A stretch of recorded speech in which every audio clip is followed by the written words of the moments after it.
వ్యక్తులు మరి ఇటువంటి సమస్యలు బయటకు వచ్చినప్పుడు వాళ్ళు చక్కదిద్దుకోవాలి తప్ప కేసులు పెట్టండి, అరెస్ట్ చేయండి అంటే పోలీసులు అదే ఉన్నారు అక్కడ. చుట్టూ ఉన్నారు పోలీసులు, చూడండి రిజల్ట్ చూపిస్తున్నారు కదా. Koteswararao garu, I'll come back to Jagan garu, I'll come back to Koteswararao garu. So నీ మొదటి నుంచి ఇదే లైన్ మీద డిస్కస్ చేస్తున్నా, వ్యవస్థ ఎటుపోతోంది, వ్యవస్థ నుంచి నేర్చుకోవాల్సింది ఏంటి, భవిష్యత్ రాజకీయాలని ఎట్లా చూడాలి, ప్రస్తుత రాజకీయ పరిస్థితి ఏంటి, ఈ విమర్శలు, ఈ తిట్లు పురాణాలతోటే రాజకీయాలు నడుస్తున్నాయి, ఇవే గెలుపోవటం డిసైడ్ చేస్తున్నటువంటి పరిస్థితి. వీటికి తోడు వ్యక్తిగత విమర్శలు ఈసారి ఎక్కువగా కనిపిస్తున్నాయి గత కొంతకాలం నుంచి. వైసీపీ ఏదైతే మొదలుపెట్టిందో ఈరోజు మళ్ళీ అది వాళ్ళకే తిరిగి, ఇందాక ఒక మాట అన్నట్టు, సైదా గారు మాట అన్నట్టు, ఒక వేలు చూపిస్తే ఇంకో వేలు వాళ్ళకే చూపిస్తుంది అన్నట్టు. బట్ పార్టీ పరిస్థితి ఎట్లా ఉంది, సఫకేషన్ ఉందా, ఎట్లాంటి పరిస్థితులు ఎదుర్కొంటున్నారు? గతంలో ఇట్లాంటి ఆరోపణలు చాలా వచ్చాయి. ఇవన్నీ అట్లా ఉంటే గనక మాజీ ఎమ్మెల్యేలు, మాజీ మంత్రులు, ఆఖరికి ఆళ్ల నాని వంటి కీలకమైనటువంటి నాయకులు ఏకంగా రాజకీయాలకే గుడ్ బై చెప్తూ వెళ్ళిపోతున్నటువంటి పరిస్థితి. ఎట్లా చూడొచ్చు ఈ పరిస్థితుల్ని? ఇప్పుడు ఇవాళ మనం ఒక సమాజంలో దిగజారినటువంటి విలువలకు సంబంధించినటువంటి ఒక అంశాన్ని చర్చకు తీసుకున్నాము. ఆ సందర్భంగా దాన్ని సమర్థించుకోవడానికి కానీ లేకపోతే విమర్శించడానికి కానీ మనం మాట్లాడుతున్నాం అనేది మనం గమనించాలి. ఇప్పుడు ఎదుటివాడికి చెప్పేటానికి నీతులు ఉన్నాయనేటువంటిది మన అందరికీ తెలిసిందే. ఇప్పుడు పాదయాత్ర వెంకటేశ్వర రెడ్డి గారు ఇందాక మాట్లాడినప్పుడు చట్టాలు ఉన్నాయి, కేసులు, కోర్టులు ఇవన్నీ చెప్పారు, నిజమే. మరి పవన్ కళ్యాణ్ గారి మీద ఎవరైనా ఫిర్యాదు చేశారా వైసీపీ నేతలకి, మాకు అది న్యాయం చేయమని, లేదా మరి కేసులని? ఆయన ఏం చెప్పలేదు. కానీ దాని మీద ఎంత రచ్చ చేశారు, ఎవరు రచ్చ చేశారు అనేటువంటిది అందరికీ తెలిసినటువంటి సత్యమే. ఇప్పుడు ఈ ఉదంతాల్లో వైసీపీ నాయకులకు సంబంధించినటువంటి ఉదంతాల్లో అందులో ఇద్దరు, విజయసాయి రెడ్డి గారు, దువ్వాడ శ్రీనివాస్, ఇద్దరు కూడా పెద్దల సభల ప్రతినిధులు. అంటే దేశానికి, రాష్ట్రానికి ఆదర్శవంతంగా శుద్ధులు చెప్పాల్సినటువంటి పెద్దల సభలో ఉన్నటువంటి వాళ్ళ మీద వచ్చినటువంటి ఆరోపణలు ఎవరు చేశారు? తెలుగుదేశం వాళ్ళు చేయలేదు, లేకపోతే జనసేన వాళ్ళు చేయలేదు, మరి వాళ్ళు చేయలేదు. ఒక మహిళా అధికారి తాను భర్త నుంచి విడిపోయానని, తనకు ఇంకొక వ్యక్తితోటి నేను బిడ్డను కన్నానని చెప్పేసి బహిరంగంగా చెప్పింది. సరే, దాన్ని విజయసాయి రెడ్డి గారికి సంబంధం ఉందని చెప్పేసి వేశారు. అది వేరే, అది అయిపోయిన తర్వాత ఇప్పుడు దువ్వాడ శ్రీను అంశం. ఈ దువ్వాడ శ్రీను ఎమ్మెల్సీగా ఉన్నాడు, పెద్దల సభలో ప్రతినిధి. ఈయన విషయాన్ని భార్య, పిల్లలు, మా నాన్న మాకు కావాలి, లేదా మా నాన్నని ఒక మహిళ బ్లాక్మెయిల్ చేస్తా ఉందని చెప్పేసి చెప్పడం, అది వేరే అంశం. లేదా ఆయనే నా మీద హత్య చేయడానికి వచ్చారని చెప్పేసి పోలీసులు కూడా కంప్లైంట్ ఇచ్చారు. అది ఏం జరుగుతుంది ఏంటనేది అదొక అంశం.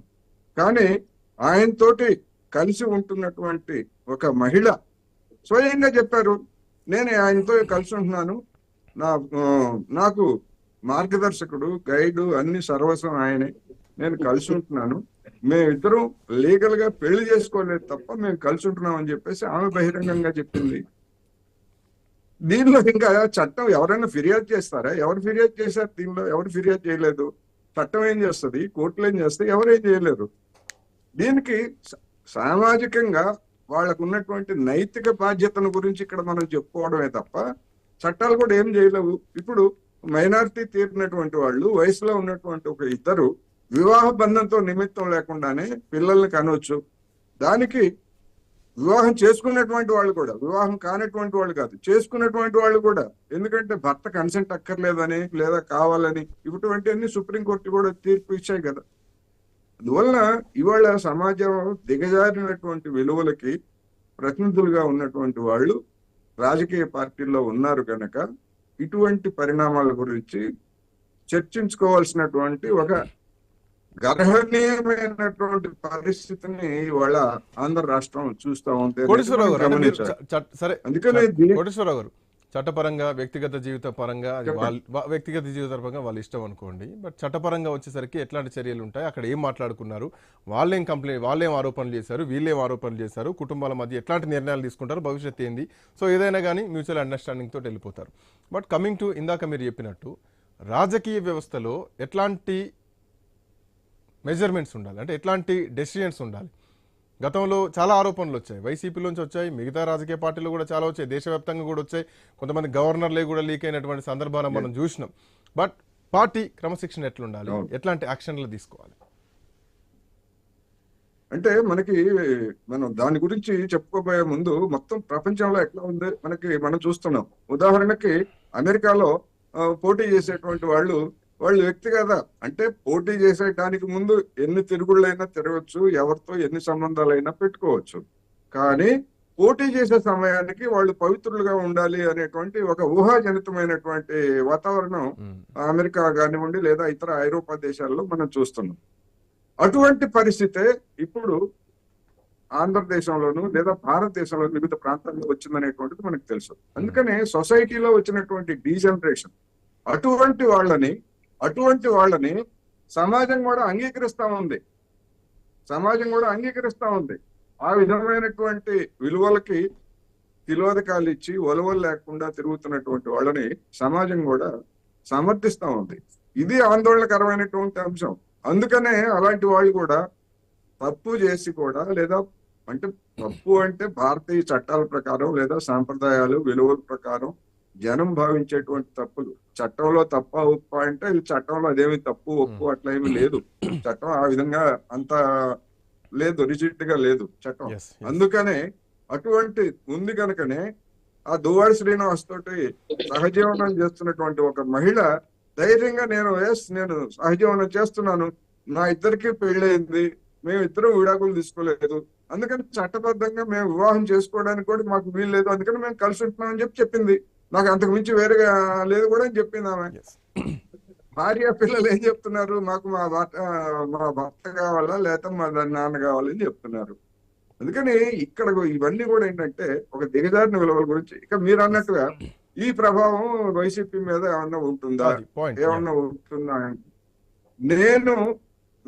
నేనుగా అంటే అనేక అనుభవాలు చూశాను, లేదా అనేక మంది నాయకులు వ్యక్తిగత జీవితాలు కూడా తెలుసు. వాళ్ళు రచ్చరచ్చ అయినటువంటి వాళ్ళ విషయాలు కూడా తెలిసినప్పటికీ వాళ్ళు ప్రజాప్రతినిధులుగా ఎన్నికయ్యారు, స్పీకర్లుగా కూడా చేశారు, గతంలో స్పీకర్లుగా కూడా చేశారు, ప్రజాప్రతినిధులుగా ఉండి రచ్చరచ్చ అయినటువంటి కుటుంబాలు జరిగినటువంటి వాళ్ళనే జనం ఆమోదించి గెలిపించారు, పదవులు ఇచ్చారు.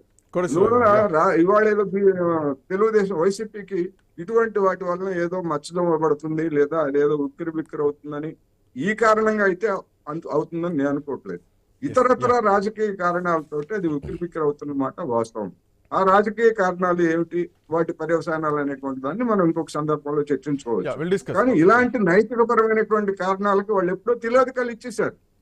అసెంబ్లీలోనే ఒక మాజీ ముఖ్యమంత్రి భార్యకు సంబంధించి చేసినటువంటి కామెంట్స్, దాన్ని సమర్థించినటువంటి తీరు, ఇవన్నీ చూసిన తర్వాత నైతికంగా ఆ పార్టీకి అన్నిటినీ వదిలేసింది అనేటువంటిది మనకి స్పష్టంగా తెలుస్తా ఉంది. ఇంకా వాళ్ళకి ఇంకా నిండా మునిగిన వాడికి చల్లే ఉంటది.